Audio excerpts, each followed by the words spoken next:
More than a staggering 5 million people worldwide have contracted COVID-19.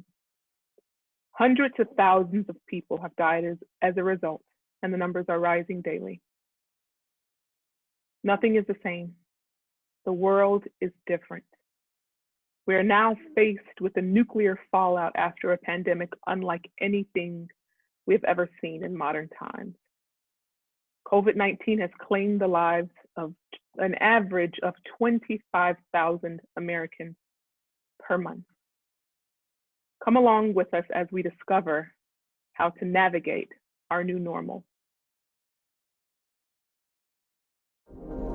Welcome to Empowering Your Thoughts, an outreach ministry of Christ International Church. On this program, we deal with mental health issues and how they intersect with our faith. Please comment, like, subscribe, and share this program with a friend. And your hosts for today's show and mental health advocates, Tabitha Perez, Valerie Taylor, and Nicole McKenzie. Hi, I'm Valerie. Hello, I'm Tabitha. Hi, and I'm Nicole. And today's question of the day is, as states begin to reopen and the shelter-in-place orders are being lifted, we want to know from you, how are you navigating these new waters? Are you getting back to work? Are you going to church? Are you going back to school? Are you getting back to play? Take a minute and take our poll and or leave your comments in the comment section below. In just a bit, we'll have 5 tips on how to navigate your new normal. Thank you, ladies. Thank you. So the CDC recommends, as of right now, not gathering in groups and avoiding large gatherings, staying more than, about 6 feet apart, which is 2 arm distances away from each other. And of course, distancing ourselves from the people who are a part of the vulnerable population. This, of course, the vulnerable population includes people who are 65 or older or who have pre-existing conditions. This challenges the everyday life of a lot of people. While there is no cure, no vaccine, only treatment of symptoms, we must follow these guidelines. So schools have guidelines. It's going to look a little different than when kids were in school before this. The COVID-19 became a pandemic, and it was just an epidemic that was localized in certain countries. Now that it's a pandemic, school is going to look a little different when we go back. Cloth face coverings are required for all.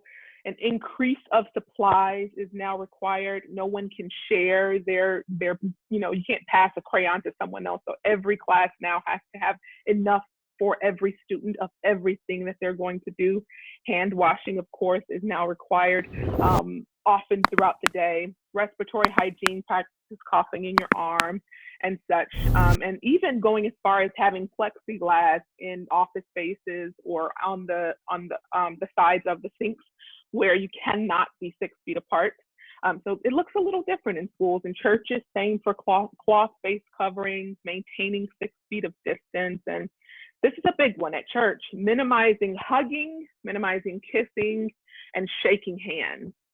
Congregational singing is discouraged, increased cleaning and disinfecting, a host of other things that the CDC is telling schools and places of worship and colleges. Some colleges are already planning to meet solely online for fall 2020. And then, of course, you have your workplaces where all those same rules apply.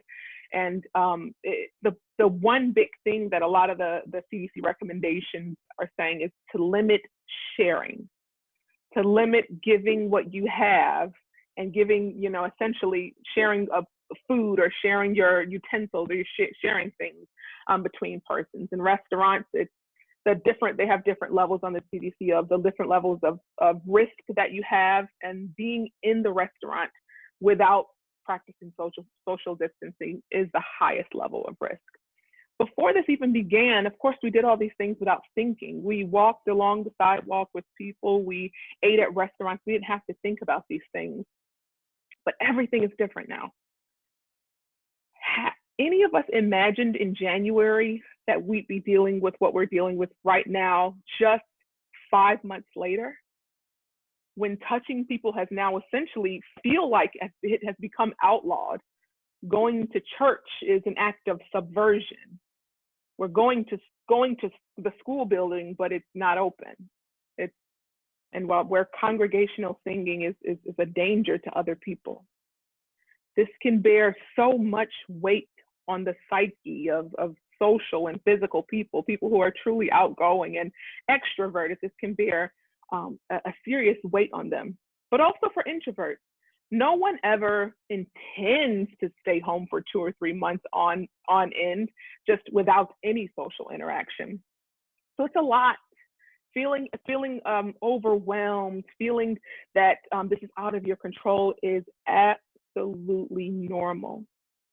We've never done any of this before. We say this over and over again on our episodes on the show, but we've never done. None of us alive have ever gone through a global pandemic on this scale. Maybe some of the people who are older were around for the pandemic of AIDS, but in the way that this one goes, there's more than 300,000 people in the first, I believe, 4 months it was. 300,000 people had just not on the earth anymore. As opposed to AIDS, there was a more slower, gradual uptick of the deaths. So if we keep on this pattern, it's panning out to be something that we have never seen before. We all are essentially have to be reborn into being a human being all over again, having been unwillingly dunked into the incredibly suffering and drowning waters of COVID-19. We are now re-emerging. We're learning how to walk again, 6 feet apart from each other. We're learning how to talk again with a mask over our faces. We're learning how to sing in church, but in our hearts. Learning how to worship at home on the couch. Learning how to shop with the vulnerable people in mind, trying to avoid them. And how to be generous and not just care about ourselves. We are all infant-like right now, not knowing how to maneuver in this new world. We're going to give you 5 tips on how to navigate your new normal. But before that, we're going to get some ideas and see what the ladies think about this. Ladies, what do you think? Well, for me, it has been challenging, I guess you can say, navigating a new normal. Because I'm not only just concerned about me, I'm concerned about my spouse, and I'm concerned about my 3 kids. So I have to be really extra careful how I navigate all this. Of course, they finished the school year homeschooling, which was new. And still, we're not sure of how it's going to be for next year when they start. So navigating a new normal with a family is very challenging, learning, when is it safe to go out, but then being tired of just being in the house, struggling, in a sense, not to be able to go and see our church family or our real families and friends and hanging out. It has been truly a challenge. And so we're learning little by little by doing different things, but following all safety guidelines to make sure that we are not being unsafe. And so that in that way, we are able to continue to be safe and healthy through all of this. What about you, Nicole? Change is hard. If change was easy and everyone could do it, we would all be at our high school weights. We would have our best-selling books written. Change is hard.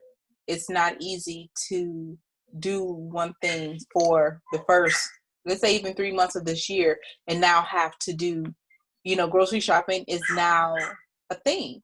Do I have my mask? Do I have my gloves? Do I have my sanitizer? Okay, so what is my plan to make sure that I don't contaminate myself as I am trying to pay for my purchase or get into my car? So there's a lot to think about, a lot to ingest. It has been said that it's the survival of the fittest, that it's the fittest and the strong who survive. But I think more accurate is that it is those who can adapt to change. who can Right. survive and eventually thrive. So it's so important for us to, yes, this is uncomfortable, but as we have had in previous episodes before, we have to get comfortable with being uncomfortable. Absolutely. Thank you so much, ladies. And I think that's where we all are. We don't know. We know what the guidelines are, but we don't know what everything's going to look like in, 6 years. And if by this time next year, this will be a thing of the past, or we'll still be kind of working towards it. Even, I believe Anthony Fauci said, he essentially recommends that we don't shake hands again, just like ever, like as if shaking hands is a thing of the past. And that we can't grasp the magnitude of how this has shaped the way we will live out the rest of our lives. And so I think it's quite interesting that that we are where we are. And I'm going to give you all some. We're going to give you 5 tips on how to navigate your new normal, but it's. I think taking in the weight of it is just a first thing we need to do before we even begin, because we don't really know what's going to be. We don't really know how our lives are going to change. So with that, what we don't know, we're going to give you 5 tips on how to navigate your new normal and being able to at least be okay while we're navigating it. So tip number 1, learn the new guidelines. Absolutely. Wherever you go, there is likely to be new guidelines. And so in order to lessen any problems I'm having when you get there, learn the new guidelines before you go. That's the important part. So if you want to now venture out into the world, learn the rules of where you go. You can't drive until you learn the rules of the road and take the test. There are no COVID-19 tests for regular civilians, but learn the rules of where you go so you will have less problems when you get there. Okay, Tab, tell us about tip number 2 in understanding that these guidelines are for our safety and for those around us, that they are temporary and not permanent. Absolutely. These guidelines are here to keep us safe.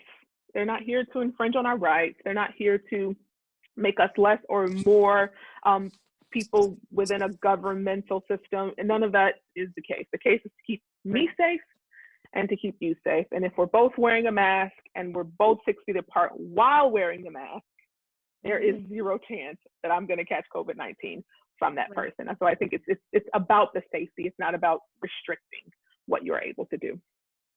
Yes. Tip number 3, be generous. Yes, I think this is very important. A lot of people are kind of tapping into this, but when I was researching a little bit on the CDC guidelines website, I looked about the portion that talked about the homeless, and everything that they talked about was regarding the homeless and not to the homeless. So there's nothing to say, hey, if you're homeless, well, at the time I looked, there was nothing to say, hey, if you're homeless during this time without shelter, these are some tips you want to do. These are some things you want to watch out for. It was all to people who are helping the homeless, or all to people who are aiding the homeless, essentially, or what you can do. And so I really think it's important that we are generous, not just in our thoughts, where we're thinking about them, but if you have some extra masks, if you bought more masks, go you fully protected and hand them out. If you have extra sanitizer, if you see someone on the road, instead of just giving them $1, give them $1 and a hand sanitizer. Carry some things in your car that you know are hard to get for us who have homes, who have money, who have the ability. They even more so, it's difficult for the people who don't have anything to get those things, because you have to find it and you have to have the money when you see it. And so if you have it, if you are able to get it, be generous to those who don't have. So tip number 4 is overcome worry with prayer. Tell us more about that. Absolutely. I didn't want to get outside of this and not talk about God, because I think it's very important. We talked about church earlier. Always pray. Luke 8:18 says, men are to always pray, and that includes women also. I think it's very important to counteract our worry with our worry with prayer.